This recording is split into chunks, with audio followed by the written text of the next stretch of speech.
ओम श्री परमात्मने नमः। 9वां अध्याय।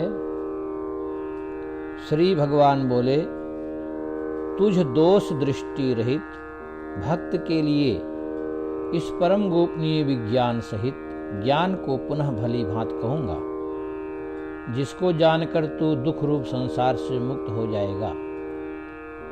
यह विज्ञान सहित ज्ञान सब विद्याओं का राजा, सब गोपनीयों का राजा, अति पवित्र, अति उत्तम, प्रत्यक्ष फल वाला, धर्मयुक्त, साधन करने में बड़ा सुगम और अविनाशी है। हे परंतप, इस उपर्युक्त धर्म में श्रद्धा रहित पुरुष मुझको ना प्राप्त होकर मृत्यु रूप संसार चक्र में भ्रमण करते रहते हैं।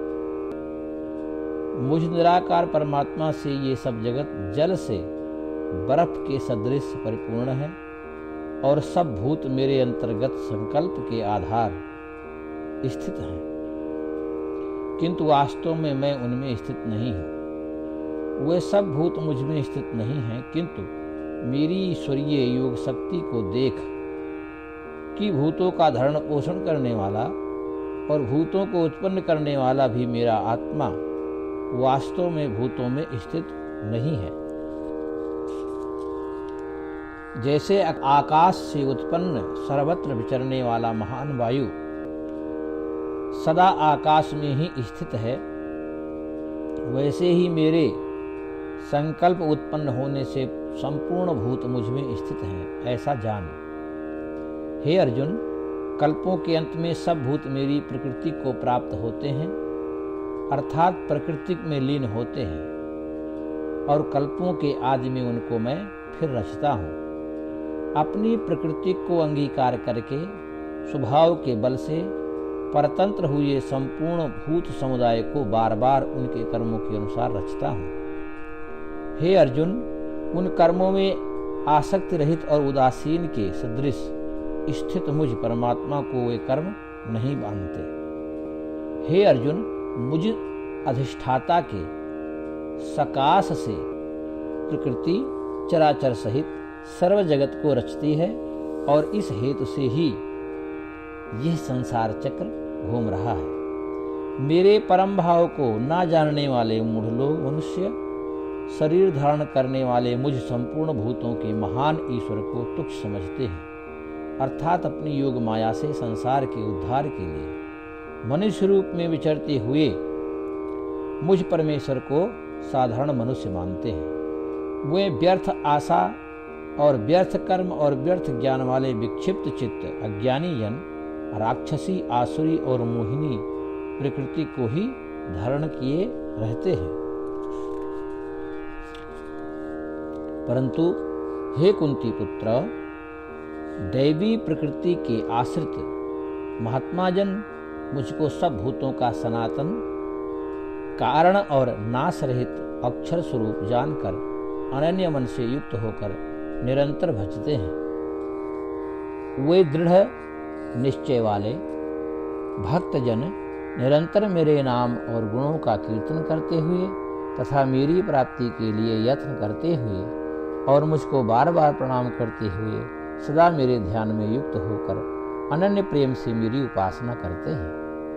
दूसरे ज्ञान योगी मुझ निर्गुण निराकार ब्रह्म का ज्ञान के द्वारा अभिन्न भाव से पूजन करते हुए भी मेरी उपासना करते हैं, और दूसरे मनुष्य बहुत प्रकार से स्थित मुझ विराट रूप परमेश्वर की पृथक भाव से उपासना करते हैं।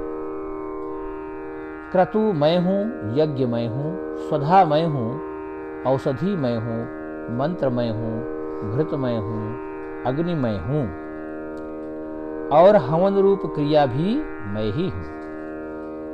इस संपूर्ण जगत का धाता अर्थात धारण करने वाला एवं कर्मों के फल को देने वाला पिता, माता, पितामह, जानने योग्य पवित्र ओंकार तथा ऋग्वेद, सामवेद और यजुर्वेद भी मैं ही हूँ। प्राप्त होने योग्य परम धाम, भरण पोषण करने वाला सबका स्वामी, शुभाशुभ का देने वाला सबका वास स्थान, शरण लेने योग्य, प्रत्युपकार ना चाहकर हित करने वाला सबकी उत्पत्ति, प्रलय का हेतु, स्थिति का आधार, निधान और अविनाशी कारण भी मैं ही हूँ।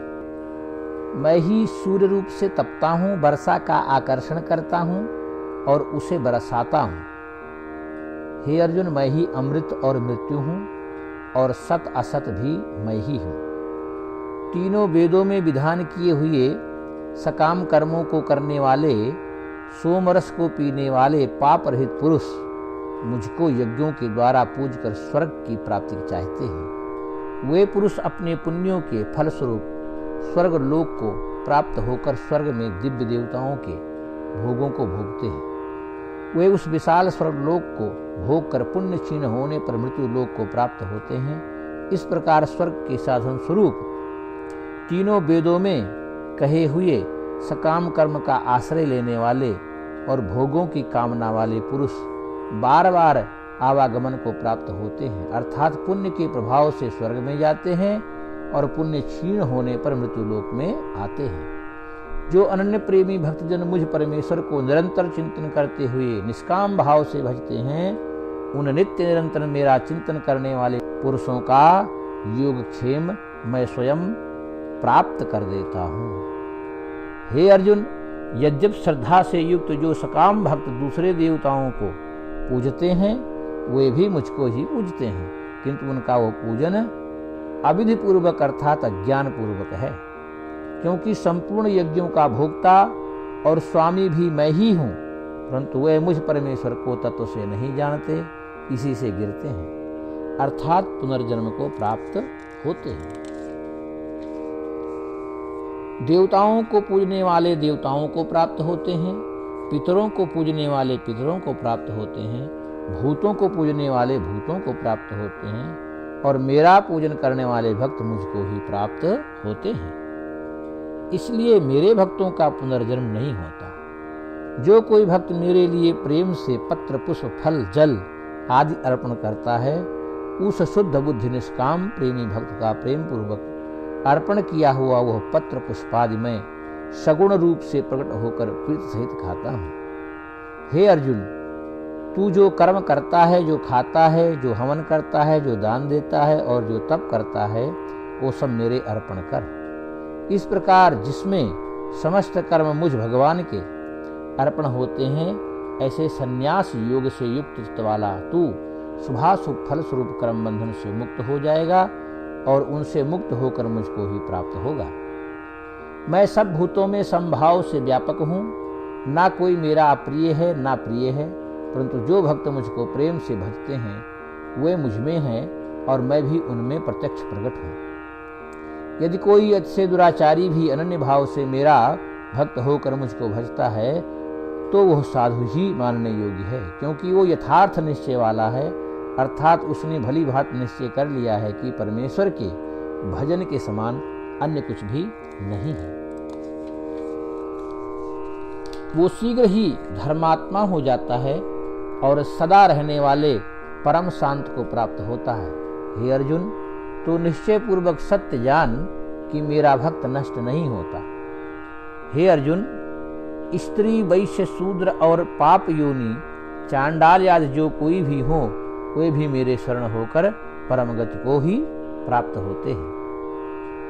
फिर इसमें कहना ही क्या है, जो पुण्यशील ब्राह्मण तथा राजर्षि भक्तजन मेरी शरण होकर परम गति को प्राप्त होते हैं, इसलिए तू सुख रहित और क्षण भंगुर इस मनुष्य शरीर को प्राप्त होकर निरंतर मेरा ही भजन कर। मुझ में मन वाला हो, मेरा भक्त बन, मेरा पूजन करने वाला हो, मुझको प्रणाम कर। इस प्रकार आत्मा को मुझ में नियुक्त करके मेरे परायण होकर तू मुझको ही प्राप्त होगा। 9वां अध्याय समाप्त। हरि ओम तत्सत। हरि ओम तत्सत। हरि ओम तत्सत।